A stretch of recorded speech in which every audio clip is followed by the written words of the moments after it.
ఈరోజు మీరు నేను పిలిచిన గురించి నాకు చాలా సంతోషం, ధన్యవాదాలు. ప్రెస్ మీట్కి మెయిన్ ప్రెస్ మీట్ పెట్టిన కారణం ఏంటంటే ఈ నిన్న మొన్న ఈ 2 డేస్లలో ప్రెస్లలో చూస్తూ ఉన్నాం.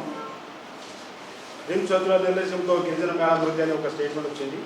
అదేవిధంగా ఒక వీడియో కూడా వైరల్ అవుతుంది, చాలా బాధాకరమది.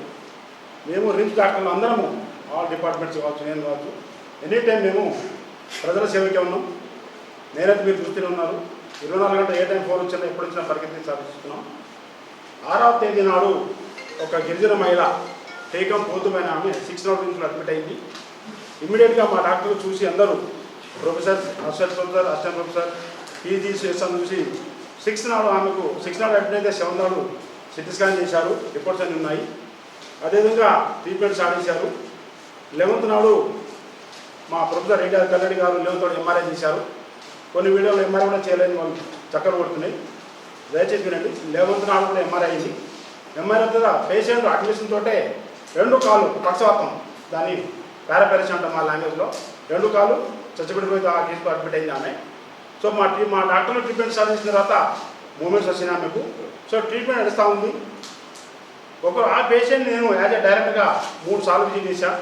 నా ఫొటోస్ కూడా ఉన్నాయి, నేను విజిట్ చేసినట్టు జనాలకు తెలుసు, పేషెంట్ వాళ్ళకు తెలుసు. సో దాని తర్వాత 14th రోజు నేను ఆ పేషెంట్ గురించి చూడడం జరిగింది. దాంట్లో ఒక కాంట్రాస్ట్ ఇంజెక్షన్ రాయడం జరిగింది. ఫస్ట్ కేసు ఒక డయాగ్నోస్ ఆల్మోస్ట్ 50-60 డయాగ్నోస్ అయింది. బట్ ఆ కాంట్రాస్ట్ ఇంజెక్షన్ తోటి ఇంకా మనం ఎంఆర్ఐ తీస్తే ఆమెకి ఏమైనా బ్రెయిన్లో ప్రాబ్లం ఉందా, ఏమైనా స్పైన్లో ప్రాబ్లం ఉందా, ఏమైనా ట్యూబర్కులోసిస్ ఉందా, గ్రాన్లో అని తెలుసని చెప్పి మా ప్రొఫెసర్ రేడియాలజీ కళ్యాణ్ గారు రాశారు. సో అది కూడా చూశాను. చూసిన తర్వాత నేను కూడా ఆ ఇంజక్షన్ తెప్పడానికి ప్రయత్నం చేశాను. ఇంజక్షన్ తెప్పించాను కాంట్రాస్ట్. సో మధ్యలో బీసీ బంద్ ఉండడం వల్ల, దీపావళి పండుగ ఉండడం వల్ల 2 days లేట్ అయింది. ఆ మధ్యలోనే దుష్టశక్తి ఎవరో నాకు తెలియదు, దుష్టశక్తి వచ్చి పేషెంట్ డిశ్చార్జ్ అయ్యి వెళ్ళిపోయారు. వాళ్ళు ఏమంటే పేషెంట్ డాక్టర్ డిశ్చార్జ్ చేయలేదు. మేము సేవ చేయడానికే రిమ్స్లో ఉన్నాము. 24 hours మా డాక్టర్ కావచ్చు, నేను కావచ్చు, మా స్టాఫ్ కావచ్చు, మా ఆర్ఎంఓ, మా డిప్యూటీ మెడికల్ సూపరింటెండెంట్ గారు, దీపక్ కుసేర్ గారు కావచ్చు, వీఆర్ డూయింగ్ సర్వీసెస్. సో నేను చెప్పేదంటే మేము ట్రీట్మెంట్ చేయడానికి ఉన్నాం. ఏ డాక్టర్ కూడా ఏ పేషెంట్ చావాలని కోరుకోరు.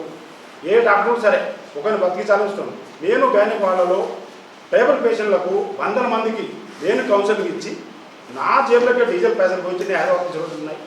కానీ పేపర్లు ఏంటంటే వైద్యం అందంగా రిమ్స్ వైద్యం నిర్లక్ష్యంతో గిరిజన మేళాభివృద్ధి, దయచేసి దీన్ని ఖండిస్తున్నా. ఇది అబద్ధం. మా కేసు షీట్లో అన్ని రికార్డ్స్ ఉన్నాయి. ఏ రోజు ఏం చేశారు మా డాక్టర్లు ప్రతిదీ ఉన్నాయి. మా సీనియర్ ప్రొఫెసర్ కళ్యాణి గారికి ధ్యానం తెలుసు, సీనియర్ తానది గారు తెలుసు. ఈ కేసుని న్యూరో సర్జన్ విజయమోహన్ చూశారు. అన్ని రకాలు ఉన్నాయి. దయచేసి దీన్ని అర్థం చేసుకోవాలి. వాస్తవాలు రాయడం మీకు అందరూ రిక్వెస్ట్ చేస్తున్నాం.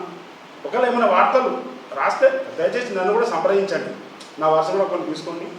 ఇదే విషయం మీకు చెప్దామని మీ అందరికీ పిలిచాను. ఈరోజు థ్యాంక్ యూ.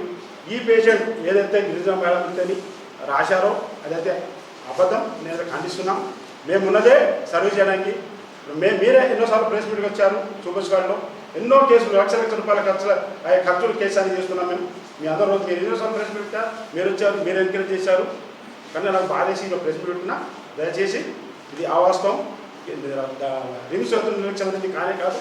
నేను అన్ని కేసులు మొత్తం పోయినా 6th నుంచి 7 రోజు వరకు కొందరు కావాలని తమ యొక్క పాపం కూడా దుష్ప్రయోగం చేస్తుంటే కనిపిస్తుంది. మేము కూడా నేను ట్రై ఇస్తున్నాం. పేషెంట్ ఎందుకు పోయారు. అదేవిధంగా నేను ఈ విషయం కలెక్టర్ దృష్టి తీసుకెళ్ళాను. కన్సర్న్ పిఎస్సి మెడికల్ ఆఫీసర్ సదరు మురుగుస్వామి కూడా ఫస్ట్ 2 days కంటిన్యూ ఆ పేషెంట్ని కాంట్రాక్టింగ్ చేసిన తర్వాత కూడా పంపించి ఎవరు మాట్లాడా తీసుకెళ్ళి వాళ్ళు కౌన్స్ చేశారు. లాస్ట్లో కలెక్టర్ గారు కూడా జిల్లా యంత్రాంగం, జిల్లా డిఎంహెచ్ఓ నరేంద్రరాజు గారిని కూడా పంపడం జరిగింది. ఇంజక్షన్ వచ్చిన తర్వాత కూడా సరే వాళ్ళకి వచ్చి మన ట్రైబల్ ప్లేస్ ఉంటున్నారు కదా, ట్రీట్మెంట్ ఇప్పిద్దాం పంపించి సార్ కూడా పోయారు. సార్ కూడా డిఎంహెచ్ఓ కూడా కౌన్సిలింగ్ చేశారు. సండే వస్తామని చెప్పారు. రాకపోతే మండే కూడా ఒక జన్మంటి కూడా పని తెలిసింది. సో ఈ విధంగా నేను మా రిమ్స్ వైద్యులు, మా ప్రొఫెసర్ గారు, కన్సల్ట్ డిపార్ట్మెంట్ పీజీలు ప్లస్ ఈవెన్ డిఎంహెచ్ఓ యంత్రాంగం కూడా దాని ఇన్వాల్వ్ అయింది. We are train for time saving. ఒక డిఎంహెచ్ఓ కూడా పోయారంటే అర్థం చేసుకోండి. ఒక పేషెంట్కి అన్ని రకాలు మేము సర్వీస్ ఇచ్చాము, ట్రీట్మెంట్ ఇచ్చాము. కానీ ఏదైతే పేపర్లో చక్కలు కొడుతుందో అది అబద్ధమని నేను ఖండిస్తాను.